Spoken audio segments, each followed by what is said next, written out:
సంక్రాంతి పండుగను పురస్కరించుకొని ఒంగోలులోని శుభమస్తు షాపింగ్ మాల్ నందు గొప్ప ఆఫర్లు ఉన్నాయని యాజమాన్యం తెలిపారు.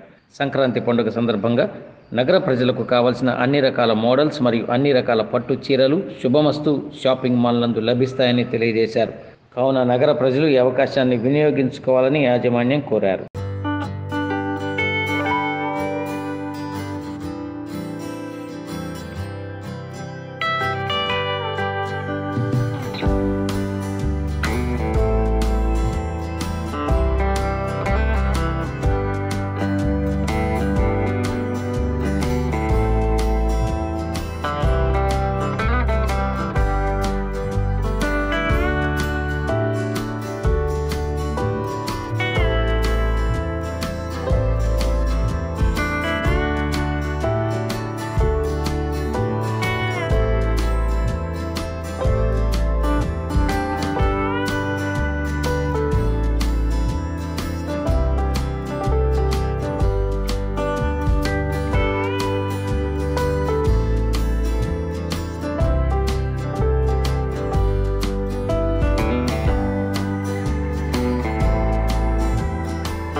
మన ఒంగోలులో నూతనంగా ప్రారంభించబడిన శుభమస్తు షాపింగ్ మాల్ నందు పెద్ద పండుగలు పెద్ద కార్లు రోజుకో స్కూటర్ అనే కాన్సెప్ట్ చాలా బాగా జరుగుతుంది. అలాగే రోజుకో స్కూటర్ డ్రా తీయడం కూడా జరుగుతుంది. ఫస్ట్ కార్ వచ్చేసి మొన్న డిసెంబర్ 25న డ్రా తీయడం జరిగింది. అది గుంటూరు వాస్తవ్యులకు వచ్చింది. నెక్స్ట్ రేపు జనవరి 18న నెల్లూరులో కార్ డ్రా జరుగుతుంది. అది కూడా విజయవంతం చేస్తున్నారు కస్టమర్స్ అందరూ. అలాగే ఇంకా చాలా ఆఫర్స్ ఉన్నాయండి. మెన్స్ కిడ్స్ శారీస్, అలాగే పెద్దవాళ్ళకి పెద్ద శారీస్, కాటన్ శారీస్, మెటీరియల్స్ అన్నీ చాలా బాగా వస్తున్నాయి. కస్టమర్స్ అందరూ బాగా ఆదరిస్తున్నారు. ఒంగోలు ప్రజలందరికీ చాలా ధన్యవాదాలు. ఇట్లు మీ శుభమస్తు యాజమాన్యం. Thank you. ప్రకాశం జిల్లా ప్రజలందరికీ శుభమస్తు షాపింగ్ మాల్ తరపున సంక్రాంతి శుభాకాంక్షలు. మన శుభమస్తు షాపింగ్ మాల్ నందు పెద్ద పండుగలు పెద్ద కార్లు రోజుకో స్కూటర్ అనేటువంటి ఆఫర్లని మన కస్టమర్లందరూ మంచిగా సద్వినియోగపరుచుకున్నారు. ఇందుకు గాను శుభమస్తు షాపింగ్ మాల్ తరపున అందరికీ ధన్యవాదాలు. ఇక ఈ పండగ రోజుల్లో ఈ 3 రోజులు కూడాను అవే ఆఫర్లు కొనసాగుతాయి. ఎవరైతే ఇంకా మన షాపింగ్ మాల్ దర్శించలేదో లేదా మన ఆఫర్ని వినియోగించుకోలేదో వాళ్ళందరికీ ఇంకొక అవకాశం ఉందండి. ఇంకా కారు కూడా తీయవలసినటువంటి గిఫ్ట్ ఆఫర్ ఇంకొకటి ఉంది బ్యాలెన్సు, అదే దాన్ని వినియోగించుకోవాల్సిందిగా కోరుచున్నాము.